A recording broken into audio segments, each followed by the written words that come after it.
Now, earlier this week, we brought you the 2007 video of then-Senator Obama making controversial racial statements. Now, this video has emerged, and one tape from 2002, another video, has been buried now for a decade. It reveals division, class warfare that has not been seen since President Obama's, well, trademark, which has now become this. Take a look.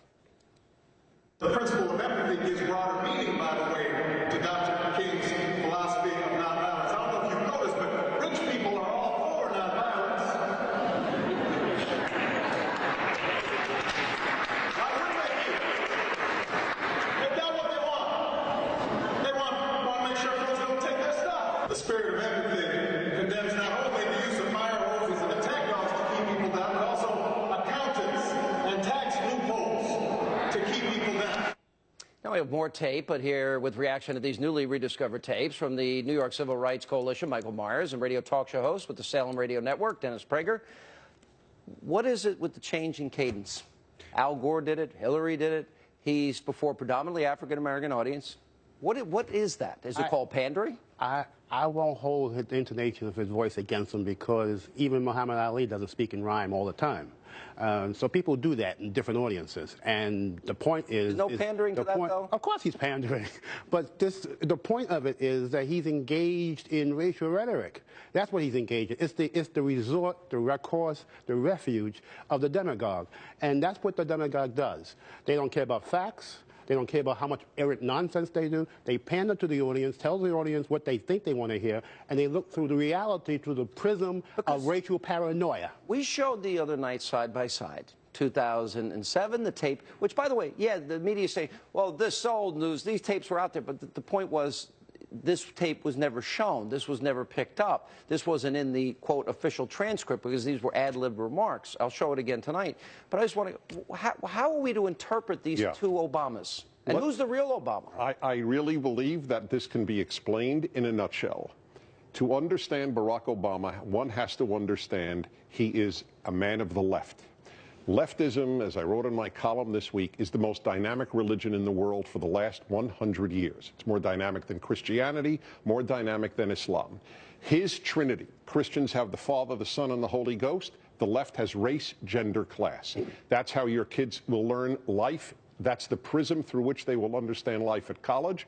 That is the prism through which he sees the world. He is honest to leftism. While there is demagoguery here, no question, he is true to his faith. Look, I'm a liberal Democrat, and the point is here, not that he's left or right.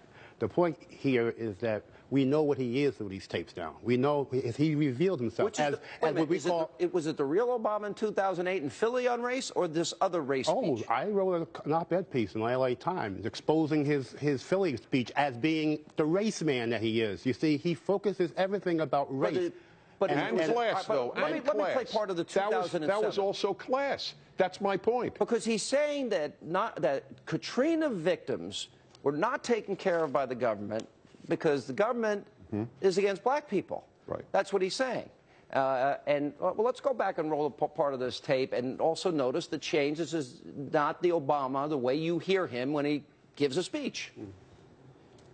When 9/11 happened in New York City, they waived the Stafford Act, said this is too serious a problem. We can't expect New York City to rebuild on its own. Forget that dollar you got to put in. Well, here's $10. And that was the right thing to do. When Hurricane Andrew struck in Florida, people said, look at this devastation. We don't expect you to come up with your own money. Here's the money to rebuild. We're not going to wait for you to scratch it together because you're part of the American family. What's happening down in New Orleans? Where's your dollar? Where's your Stafford Act money? Makes no sense. Tells me that somehow the people down in New Orleans, they don't care about as much. Where's your dollar? Where's your Stafford Act money? You know, that tells me somehow people down in New Orleans, they don't care about. You know who he sounds like? Reverend Jeremiah Wright. And now we know. Who was in the audience. And now we know. Hey, yes, that's his mentor. Now we know how and why he sat in that church for 20 years, the Church of Goddamn America, Reverend Jeremiah Wright. Here's what I want to know.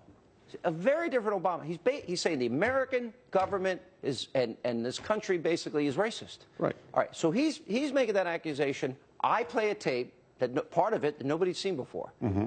People attack me. Well, by the way, which I'm used to. It's not a problem. What about the media? Why wouldn't they see the news in this?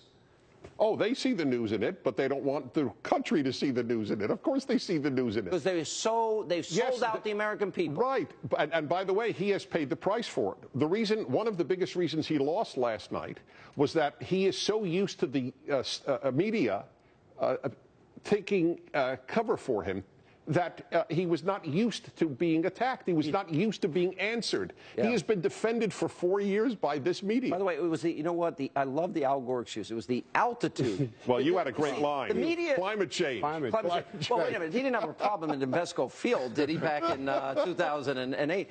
But the funny thing is the media that has protected him has done him a disservice.